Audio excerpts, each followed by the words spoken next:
Hello, MotoAmerica fans. This is Paul Carruthers. I'm one of two hosts of Off Track with Carruthers and Bice. As I said, I'm the Carruthers part. I've got the Bice part with me on the phone, on Zoom, actually, from Ohio. We talked last week, as we do every week.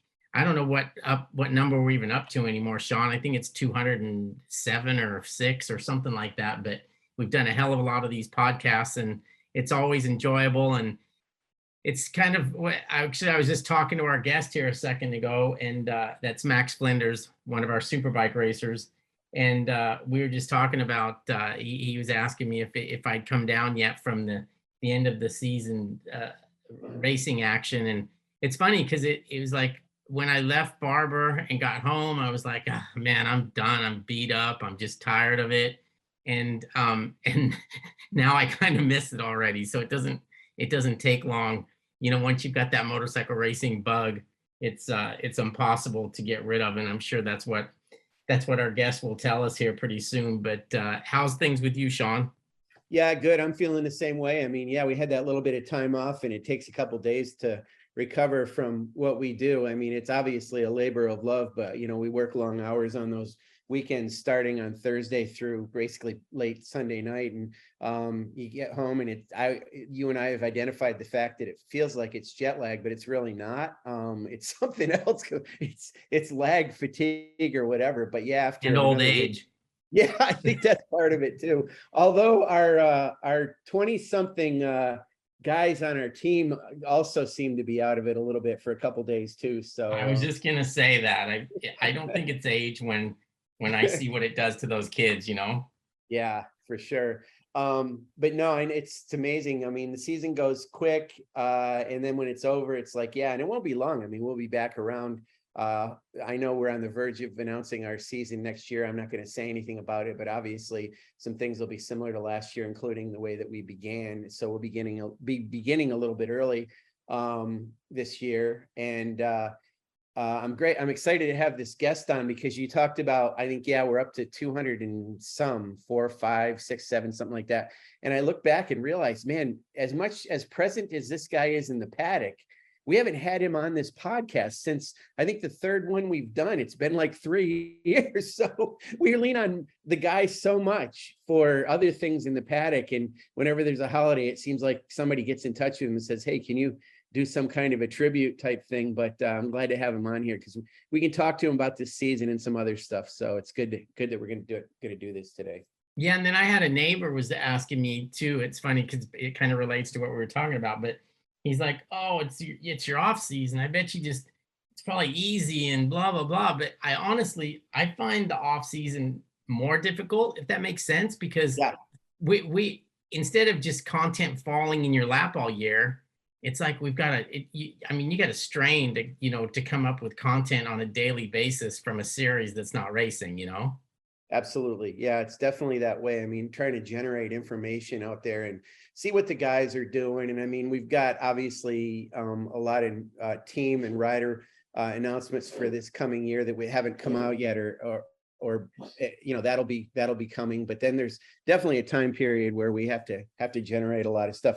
And right now it's the case there, you know, for a while we don't really hear from some of the teams. They just kind of sit back a little bit. So well, it's like nobody seems to do anything until January, which is kind of weird. And then all of a sudden we're bombarded with stuff. But I guess enjoy the slower times while you've got them, because it definitely gets to be opposite of that. But let's chat with Max.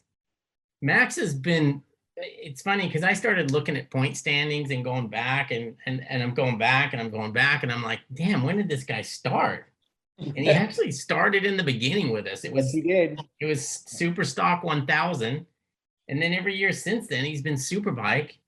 And I don't know, he must be freaking 40 years old by now, but I know he's not. Right. Well, how old are you, Max? I'm turning 26 in November. Yeah, it's amazing. That's crazy to me that you're still that young. Right.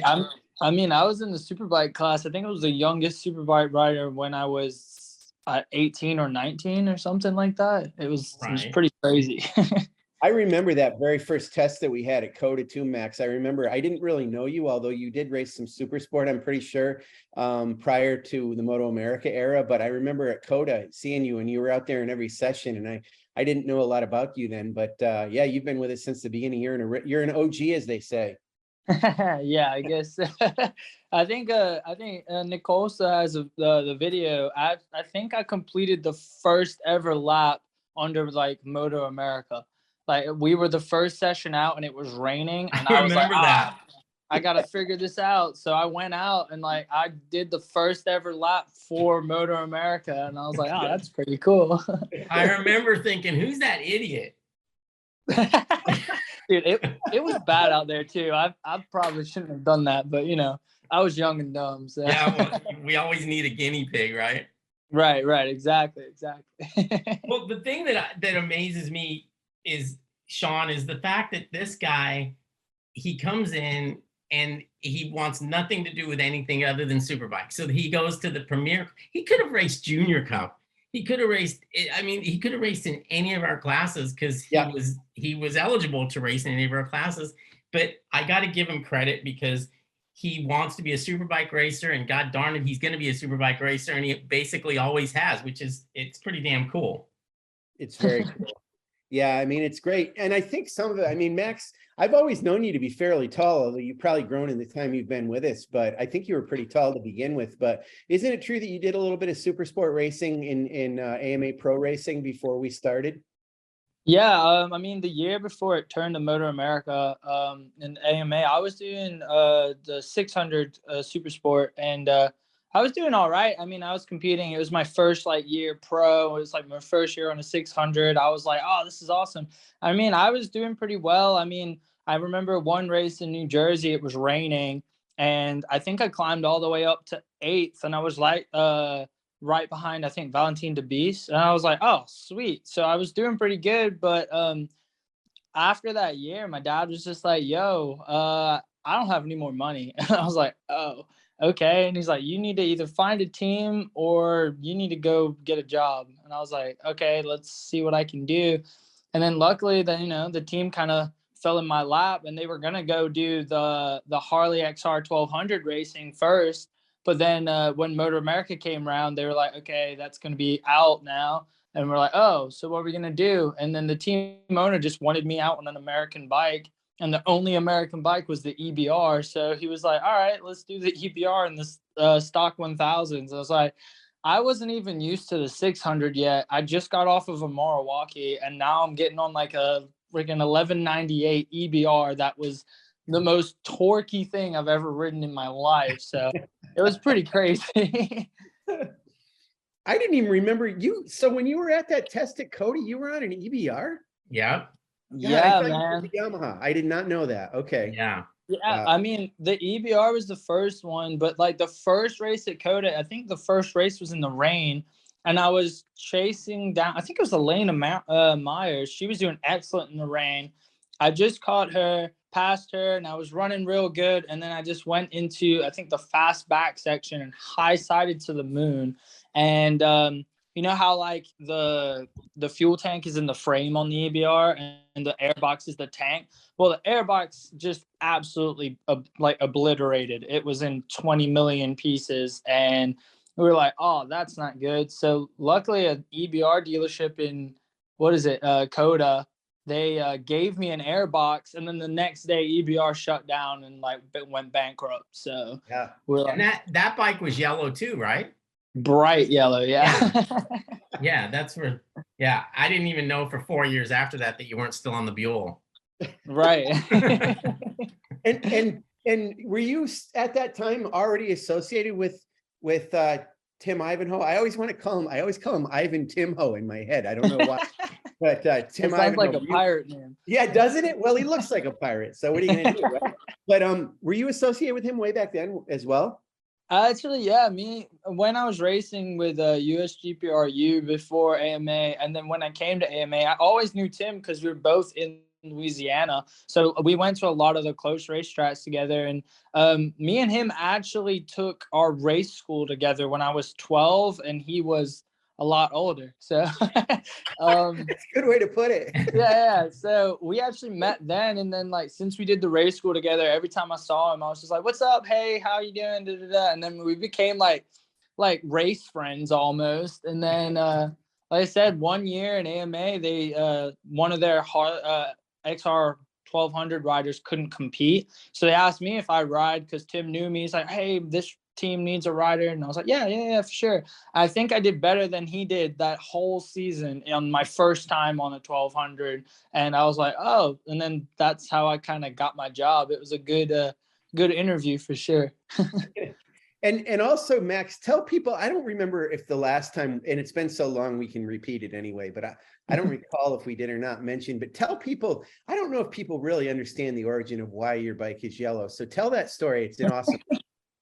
So yeah, Tim works at a helicopter company in Louisiana, and when he was racing, every time he had his body work, he'd bring it in, and they paint a lot of the helicopters yellow, and they're just like, "Hey, after you're done with that helicopter, can you spray some race body work?" So they started painting all the race body work yellow, and then Tim loved it. I mean, it's his favorite color now. Like, if you go to a store and there's something that's yellow, it's a good chance it's going to end up in the cart and like on the way to the door. So yeah, man, it's just kind of stuck. They still kind of paint our stuff. I've even started painting stuff yellow now and everything. I mean, it's cool. And then also it's kind of just part of our team now, you know. It was kind of a cool story at first with the helicopter stuff, and then now it's just like we're the bright, happy team, and everyone can see us on track because we're trying to stand out. So it's just kind of the way it goes.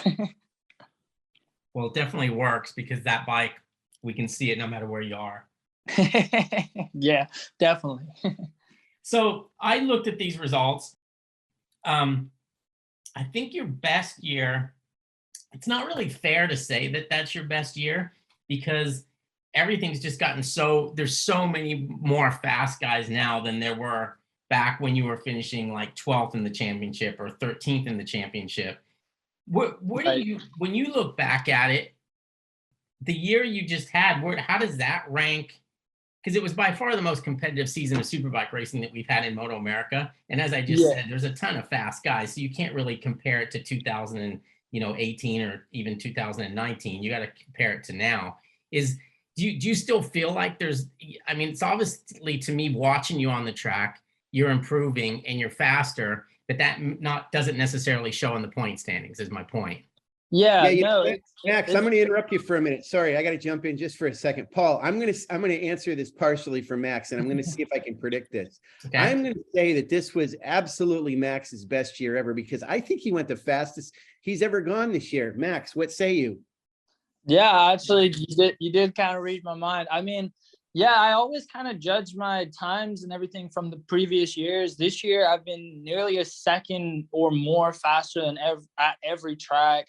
I've been closer to Gagne than I've ever been. I mean, it's definitely been my best year. It's just like you said, it's so competitive. I mean, you had the Titler's team coming in, and those guys brought the show. I mean, they brought in how many BMWs, beautifully prepared, fast as anything.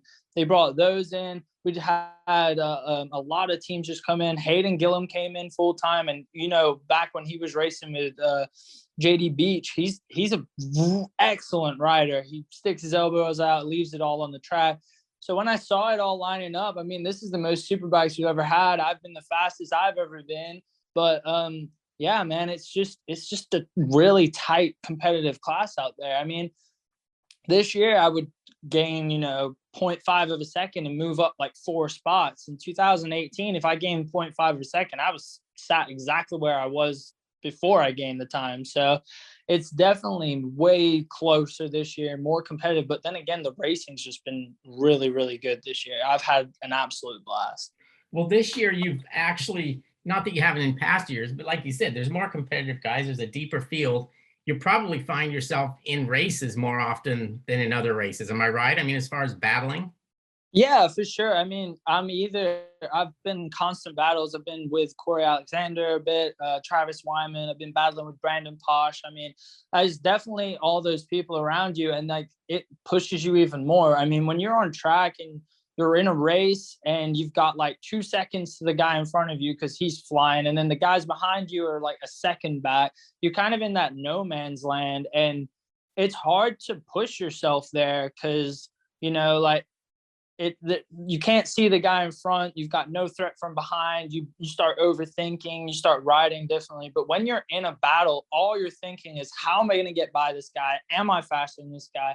He's better here, I'm better there. And like, you start learning from them, and then it becomes like this kind of chess game where you have to think of exactly what you're going to do. You have to set it up for the next 3 corners to pass them, and it's just, it makes you a better rider throughout. So it's definitely been a big learning year for me, for sure. Yeah. So Max, I want to ask you about something. And Paul knows this morning, I've got a little bit of a red ass today about something. I'm not happy, and I'm going to absolutely rip Well, that's it because here. the day ends in Y. No, that's right. That's true. No, I'm usually a pretty happy-go-lucky guy, but I'm pissed off. That's true. You are. I'm pissed off because how the hell does somebody that works for MotoAmerica put out some kind of news leak? Give me a break. Sean. I'm just going to say it. But okay, Max, there was a news leak. I'm doing air quotes right now because we didn't know about this, and we don't have a leaky MotoAmerica. But anyway, I'm going to mention this to you. Have you seen the report? And supposedly there's going to be a 2 Superbike rule. You can have another bike this year. And I want to find out how it relates to you because, I mean, you fall down sometimes. I know it. And you guys do an amazing job rebuilding your bike. Are you going to take advantage of that? Will you have 2 bikes if the rule allows it? And do you think it's economical for you with your program? Tell us how you feel about that whole thing if it does come to pass. I mean, honestly, it's it hurts us a little bit, but then it kind of helps us as well. I mean, like, since we are such a small team, if we do have a big issue where the bike is completely broke, can't ride it, and the race is in 2 hours, I'm not going to make that race. I don't have the people, I don't have the time. So, I mean, having another bike there just to hop on and be comfortable with, that will help me in certain ways. But then again, I mean, my A bike is a 2020 and my B bike's a 2015. So if I do end up getting on my 2015, I'm not going to be nearly as competitive because it doesn't quite have all the new things that the 2020 does. I mean, but I've seen it before where some riders come in, like I've seen, like when Tony Elias was on the Suzuki, they came in and their motor blew, and like they're like, there's no way we can ride this bike. And a couple of times, and it happened with me too, MotoAmerica are like, okay, if you promise you're not going to get back on that bike, you're good to go on the other bike. And it happened to me in California too, where I blew a motor and like nothing, I couldn't switch anything over from the 15 to the 2020. And they let me go on my other bike to go out and race. So, I mean, I don't think it will really change too much. But, I mean, the fact that these guys can, you know, go out on one bike and then come in, hop in another bike and go out again without having to waste any time and just get test after test after test after test on different setups, that will be a little bit unfair to me because we won't be able to do that at all. Well, that's what I was going to ask you. I know in the past when we've had this 2 bike rule, I mean, they would essentially, like for a 2 rider team, they would bring 4 bikes out and have that other one ready. Would you have a situation like that, or you would not bring 2 bikes to the wall and have one ready as a backup and ride them back and forth in your sessions to kind of test them out? You would focus on that primary bike, but you'd have that one fully built and ready in case something disastrous happened. Is that how it would go? Yeah, exactly. It's just, it would be like the worst case scenario, I have to get on the other bike. So I mean, it's going to be kind of like MotoGP, where if you crash now and your bike's bad, you're going to have to race back to the pits to get back onto another bike. But I won't have to race back because the other bike will still be in the truck. So right. That's what I want to know, you know, and tell us, because I don't know if this is giving anything away, Max, or if it's anything about, I mean, let's talk, it's the past season, so I don't know, but how did this actually work? Could you not have a fully built bike somewhere in the truck in your trailer, but just not seen? Or were you literally not able to have a second bike on the premises? No, you were allowed to have a second bike, because like if you get into the situation where your bike is just no longer rideable and it won't be rideable for the rest of the weekend, they do let you switch bikes every now and then, but you have to ask very, very nicely. But yeah, no, we had another bike in our truck. It's allowed to be there, but it's not allowed to be out of the truck or be seen. Or if it is out of the truck, it has to be behind the truck with a cover over it. So you're not just like switching bikes every 2 seconds. So there was some rules about it. Like, so we just left it in the truck, but we kept ours mainly as like rolling spares. Like if I broke a handlebar, we just go take it off the other bike real quick or something like that. Yeah, and I mean, the other thing is, I don't know how it adds up. You are part of an integral part of your team and understand the financial side of it. I mean, if you have a bike plus a frame and spares for another bike, I mean, is it any different? Is it different to have a fully constructed and built bike, or is it kind of the same? It's a wash either way. I mean, I like having the full built bike because you know, like you can see what part you need off of it and you know exactly where it is on the other bike. If I have a bunch of parts in a bunch of boxes, me and my dad are going to fight a lot because we won't be able to find anything. Oh, and yeah. Then I mean, you've seen our truck. We got a bigger truck for sure, but it's still nowhere near as organized as like those 18-wheelers where they have a drawer just for suspension and stuff. So that's why we kind of keep the rolling spares. But I mean, it is kind of nice to have everything like separate and by itself, because you can just grab it and go, where we have to go to the bike, take it off, then run back to the other bike and put it back on. But either way, I mean, if you're quick with your hands, it's not really that big of a deal. Yeah, I mean, it would be a big benefit to you if you had another bike just like your A bike sitting there, the same year, same condition, etc. Oh yeah, if that was the case, that'd be really, really nice. Then we could do double testing and do everything. But I know with our team and our budget, we won't be able to get another 20 or a new motorcycle next year. So we'll we'd just be working with the one and just trying to make that the best we can for the weekend. Yeah, I think the way I look at it, I think it's a good thing, and I've said it from the beginning that I didn't necessarily like the one bike rule, and I'm not talking about from the cost standpoint or something like that, but I think having a 2-bike rule is a safer option. I don't think when Gagne crashes his bike and his perfectly able professional crew has to throw something together really quick, I don't worry about it not being put together correctly. But, you know, when you've got some kid down at the other end of the paddock and his dad's putting it together with his brother, they may not be that competent when they have time. I worry that when there's a rush job that something gets missed and it turns into a safety issue. That's why I've always thought the 2 bikes was a good idea. But yeah, I could see that. With like Gagne's bike in Coda, like how he rode it around that warm-up lap and he came in, he's like, this thing's not right at all. Like, right. It would have been nice, especially when people are spending a lot of money to go racing, and the fact that they couldn't just jump on another bike and they missed the race, that's a big disappointment for the whole team. And also, it's a disappointment for the fans who've paid money to watch Jake Gagne race. They didn't come there to watch Jake Gagne sit on the sidelines. Right, exactly. So Max, explain, if you would, this other rule that's kind of going to come into play, I guess, and it sort of came out around the time or was talked about when the attack team, how do we put it, fresh and lean progressive Yamaha racing team is going over to race in Portimao this weekend. And they're going to adapt that transmission rule or allowance that they have over there. And I think it has to do with a ratio that you can choose, but also something to do with a lockout for neutral and having neutral at the bottom of the gear. Do you understand the rule? And if you do, can you explain it to us and tell us if that's something you're going to use next year?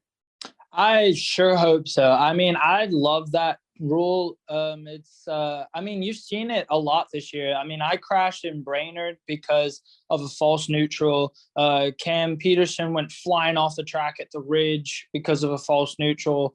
People are constantly going off of track because of false neutrals, and the new transmission kind of just eliminates that. So the neutral's at the bottom. As soon as you click first gear, you lock out neutral, and then there's no possible chance for you to get back into neutral until you unlock it. So it just pretty much eliminates all false neutrals. You won't see people going into corners, not being able to stop. It's good for a safety reason, 100%, because I mean, I've crashed multiple times because of it. And then other than that, though, I mean, they have this new ratio thing that's going around, which you can change the ratios and stuff. But I think they're having it so you pick a ratio at the start of the year, That's and right. that's it. Like that's right. the only That's how World ratio you're allowed Superbike to does run. it. Right. So if that's the case, I don't see it really being like I mean, it might suck for some people being like, oh, dude, we chose the wrong ratio. But saying that we go to 10 different tracks, the ratio is going to change. I mean, like, obviously the ratio might be really, really good for, Road America and then terrible for Barber. So I think it's a really good idea. I hope I can get my hands on the system to get it in my bike, because I hate false neutrals with a passion. But other than that, I think that it would just be a good safety thing. Yeah, no, tell us, Max, and tell the fans. I guess I don't really completely understand what a false neutral is, because when I've been on a street bike on a clunky transmission or something, I've had situations where I've been in a higher gear and all of a sudden I get caught between gears or something, and then you're in trouble. You pull the clutch in and then it grinds or whatever. When you hit a false neutral, does that mean you literally go down into that neutral part of the transmission? Yeah, exactly. So it normally happens between second and first.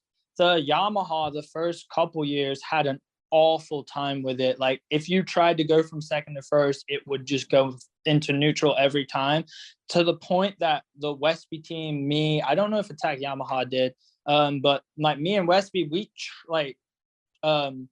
tuned our bikes so we would just stay from second to sixth. We would never touch first. So what happens pretty much is you'll be coming down the gearbox and you'll click it, and either you don't click it crisp enough, hard enough, whatever, but it just pops into neutral. And we're on the ragged edge all the time. We're braking as hard as we can to get into corners, and we use a lot of engine braking too. So if we're going into a corner and we're using full engine brake, full front brake, and we're just making it every time, if you go into that same corner, go full brake, and then take the engine brake away, you enter the corner at nearly 20 mile an hour faster. Like, it's ridiculous. You get so much speed going into there because you're just like, your rear wheel is just freewheeling into the corner, and there's no excess like engine braking to help slow you down. So this is an epiphany for me. I literally thought that you can get caught in between a higher gear. That doesn't happen. You've never gotten caught like between fourth and fifth or something? It's happened to me a couple of times, but it's not as often. Normally, if I do it in like that scenario, if I'm like switching between like fourth and fifth, it will normally, if I try to go from fourth to fifth and I don't quite do it correctly, it'll pop back down into fourth. Okay. But it never really hits the neutral area from like that high up. It's happened before, I think, but normally when it happens, I just kind of focus on what I'm doing. I don't even remember what gear I'm in. So yeah, I mean, that really helps me to understand, because when I've heard this year, and you've mentioned it, I mean, you mentioned the situation with Cam Peterson that I absolutely remember. False neutral, I was thinking, okay, false neutral must mean it truly must not be in neutral, but it technically is in neutral. It's just you didn't want it to be in neutral at that point. Exactly. When you think about it, I mean, neutral's stupid anyway. I mean, it's like, right. I mean, it's really, when even on a street bike, you use neutral if you're at the stoplight and you don't want to hold the clutch in, or you want to, I don't know, do whatever, change the station on your radio or something. But I mean, other than that, I mean, it shouldn't exist anyway. Yeah. I mean, I was, like I said, at Brainerd, I was going to have my highest finish of the year. I was in 8th place comfortably. Andrew Lee, Brandon Posh, and I think Travis Wyman were battling behind me, and I was trying to chase down the next guy, and I was comfortable, and I would have, like I said, it would have been my best finish. My dad was super happy coming into the turn, the tight left-hander in front of like the hot pit lane, false neutral, straight off track and crashed. And I was like, really? I was really bummed. I mean, I was still happy with the weekend with how it come out, but there's honestly, unless there's a lot of runoff, you can't really do anything about it. And at Brainerd, as you guys know, like there isn't much runoff, so you have to like lock the rear up and just lay the bike down. And if it's okay, you can get back up and keep going. But half the time, you know, the handlebar will break or foot peg will fall off or something like that. So this switch that Jake Gagne demonstrated in a video that we ran on our social media, are you going to put that exact apparatus on your R1 next year? I hope so, but it also depends on the price. I don't think they're going to be too expensive. So if it isn't, I'm 100% getting it. But it also depends if we have to tune it or anything. We have to check it out and read on it a little bit more. I know, you know, the Attack Yamaha team are still kind of like in the process of like working on it and making it right for their bike. I think they've got it nearly nailed, but yeah, we're gonna have to talk to Richard and see if it's applicable to our bike or if it's what's going on with it. But yeah, if I can get it, it's gonna be on my bike for sure. Yeah, well, all you have to do is factor the cost into crash damage and see how many crashes you'd have to have before it paid for itself. Exactly. I think Not to mention what the body goes through. Yeah, dude, I think I had 3 crashes last year from not last year, this year from false neutrals. So yeah, I think it'll be definitely a benefit. So Max, is it too early to kind of announce this? I mean, is the People's Rider going to be back next year? Are you going to be racing in our series?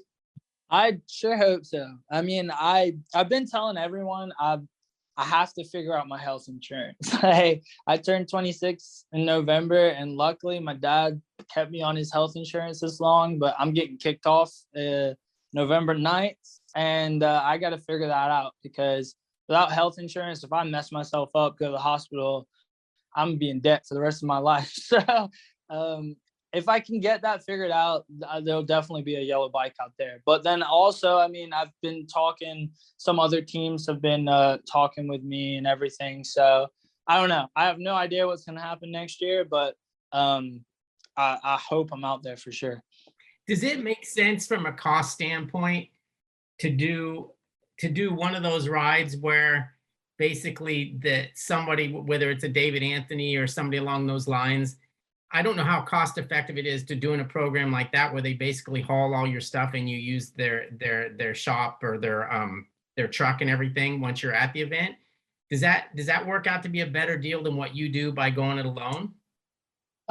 It honestly depends. Like for some people, if you don't have the truck and if it's just the rider and the motorcycle, I think it's definitely the way to go. Like David Anthony's, me and him have talked quite a bit about doing something like that, but we always kind of average it out. I mean, with me driving this and sleeping in the truck and just paying for gas, what he was asking for us to come in with, it averaged out a bit. And then Tim also wanted to keep the yellow. So right. With the Superbike rule, if you're under the same tent, you have to have the same livery, like when Sam Bellerico did it.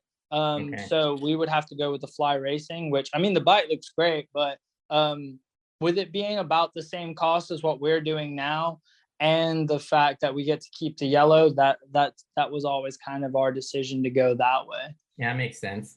Yeah, and I do know for a fact, just from talking to Dave this year, that I think it's the case. He said he wasn't going to have Fly Racing next year, so I don't know how that affects his livery, but I've actually every year, Max, kind of felt a little bad for you, because I know you've always pined for being on a team to see how that would be to, go, share data and get more of an understanding on identical or similar bikes. So I've always wanted this to happen at some point. And like Paul said, I mean, even M4 has some things. I know Liam Grant had a deal where he raced with them this year, or there are several teams where people do that.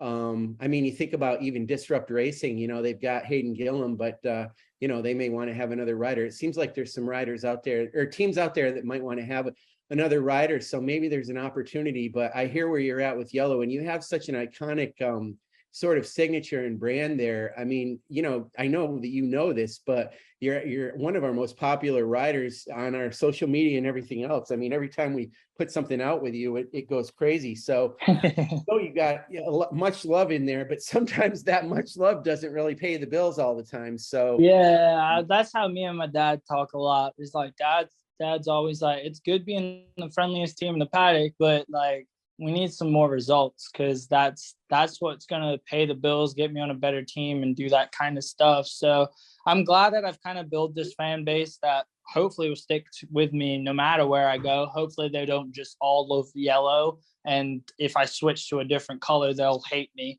But yeah, I don't know. I've been talking to some teams and stuff. It's just, the only thing is, it's like, you know, I'm the truck driver. I do everything for this team pretty much. My dad does the mechanicking. So if I switch teams, Thrashed Bike Racing, I don't know if they'd even be out there next year, which would be a disappointment. But then also a lot of the teams, they're not just asking for riders, they're asking for riders and then to pay some as well. yes. Where I'm riding with this team, I'm not paying to ride, but I pay my dues with the driving and like setting up and tearing down. Like I'm pretty much part of the crew. And Tim pays the hard bills. So I don't know, man. I don't know if I'd have the money to pull out of my own pocket to go race on another team, because I don't expect Tim to pay me to go ride for another team. Like, I just don't see that happening. So I don't know. I'm going to talk to a lot of people, see what I can figure it out. But like I said, dude, racing's my passion. I love it so much. So we'll see. I'm hoping to be out there next year for sure. Well, we can't not have old Yeller. No, exactly. Right.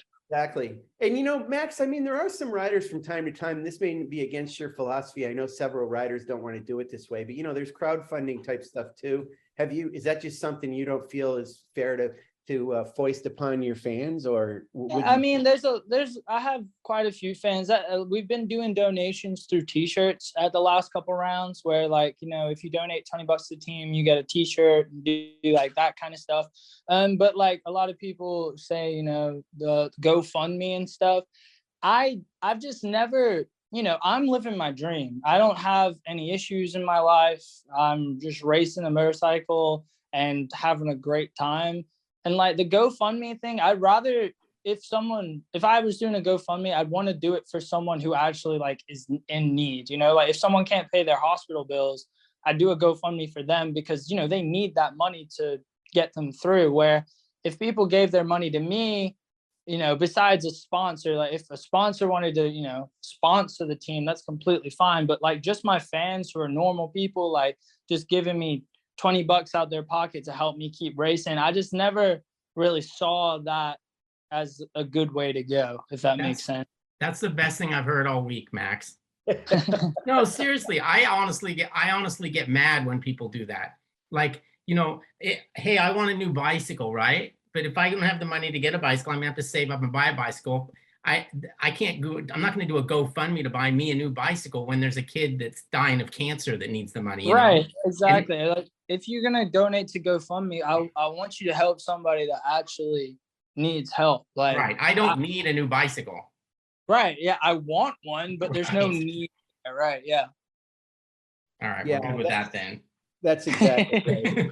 Yeah. And I knew that's where your heart was on this stuff too, Max, and that's an honorable thing. Hey, I want to change subjects for a minute, because one of the things that we love about you is you make a point to encourage riders in the other classes in our series. I mean, I always see you out on the grid in almost every class out there at the starting grid, you know, talking to different riders or giving them a handshake or whatever, high five. So I know you pay attention to this series. This is a pretty broad question, but out of this entire championship, all of our series, all of our classes this year, what one class, rider, or championship either delighted you or surprised you the most this year? Besides Superbike. And I guess if you want to say Superbike, you can, but I mean, is there one? I mean, and I'll throw some stuff out there. It was amazing that we had two classes that were tied on points. Stock 1000. Yeah. And, yeah. I mean, and they were tiebreakers. Yeah, I mean, the stock 1000, the fight between Corey and Gillum, that was pretty intense. But I mean, I've always loved the Junior Cup, like the kids fighting and doing their thing. Kayla has been absolutely outstanding this year. She's really shown what she can do, and she blew me away, really. I mean, she got taken out quite a bit, which is unfortunate, but she was riding outstanding. I mean, and then you got Cody Wyman in the same class, who's also riding really, really well, like almost riding like he needs to ride next year. And I think he's probably got himself one with the way he rode. But that's been a really fun class to watch this year. I mean, you got Max Van battling in there. You got Kayla, you got Cody, you got all these guys just wanting to win. And like, you can tell that they're the fight, they have the most fight in them. They want this more than anything, because they're just trying to show what they can do to get onto that next team. I mean, I'm still looking at getting teams as well, but like everyone's looking at the younger generation coming up, and that's been a really, really fun race to watch. It's been really, really good. You know, Max, you're such a student of the sport and of MotoAmerica, and I know, heck, we know that you were named after Max Biaggi, so you know, we know it's born into you from your father and mom on up. This is down the road. We've probably asked you this before too, but you know, in this conversation, it always makes me think you could absolutely slide into a situation like Roger Hayden or be involved in our side of the equation in promoting the series or doing some broadcast stuff, commentary, or stuff like Josh Hayes does. Do you see yourself doing that in the future? Do you see yourself managing a team? Is there something, I mean, will you continue to have an involvement in road racing and or MotoAmerica? I don't know. I mean, I'd always want to be around racing, and I'd love to do, you know, talk to the riders and talk about the riders. I mean, I know every single one of them, just because every time they're going out on the grid, I go say, hey, even new people. It's funny though, because like sometimes I walk up to people and I'm like, oh, hey, good luck in the race. They're like, you too. And I'm like, I'm not really in this race, but I'll let it slide this time. But nah, I mean, it would be really, really cool. I mean, Roger's doing a great job, and knowing everything that he knows, he's been like very factual. He's been telling, I mean, he's an absolute whiz with like track records. It's crazy how he knows all of them. But no, I would love to. I mean, I love everyone who works with MotoAmerica. You guys are awesome. So like to try and stay in it and do something like that would be amazing. But then there's also the other side where I don't know if I'd cry if I was at a racetrack and not racing. Like, that just sounds really difficult to me. I know Roger Hayden's in that state where, you know, he's having fun with the family, you know, he's all the kids and everything, and he's just in a good place where I still think I could win a championship. So I don't know. It would be really cool to get in with MotoAmerica and do something, but I have to start being nicer to some of the MotoAmerica people, I guess. We're always looking for a third host of our podcast. So there you go. Heck yeah, I'm down. Carruthers, Bice, and Flinders. Oh my God, it just comes right off the tongue perfectly there. Carruthers or Bice could die at any time too. So. yeah. And for Roger Hayden, who I know listens to our podcast, we weren't trying to take your job away, Roger, nor were we trying to make anything with Josh either. But just saying, you know, I mean, this series is growing, and I know that they always like to have some people come up there in the booth and help out from time to time. And Max, I know you're a good an analyst of racing, and as you said, you know every rider out there, which is a tremendous and terrific that you do that. I mean, it's really good, even if they don't know what class you're in. And I love the fact that you get to know them. So it's Max and Richard Varner out there on the grid. That's right. That's right. Well, man, we went. I didn't even get to half the stuff we were going to talk to you about. We were going to kind of do a review of the season, which is why I threw that thing in about, was there any particular class? But, you know, we've run out of time, Max. I mean, you're just a great person to have a conversation with. And thank you for being on with us and for explaining that false neutral thing to me. Like I said, it opened my eyes. I finally understand that. And about the two bike rule that apparently is coming out. You know, we'll stay in touch with you during this off season. We're probably going to hit you up and ask you to, I don't know, let us know what's in your Christmas stocking or whatever. We'll make him do some silly video. Oh yeah, you know I'm always down to put a Santa suit on and do something. So. That's right. Exactly. But yeah, thanks for joining us. And Paul, it was another good one for us. We'll keep it going. We'll have another one next week with another guest. But thanks again, Max, and have a great day. Hey, no problem. Thanks for having me. I appreciate it. Y'all are awesome. I'll catch y'all later. All right. Thank you.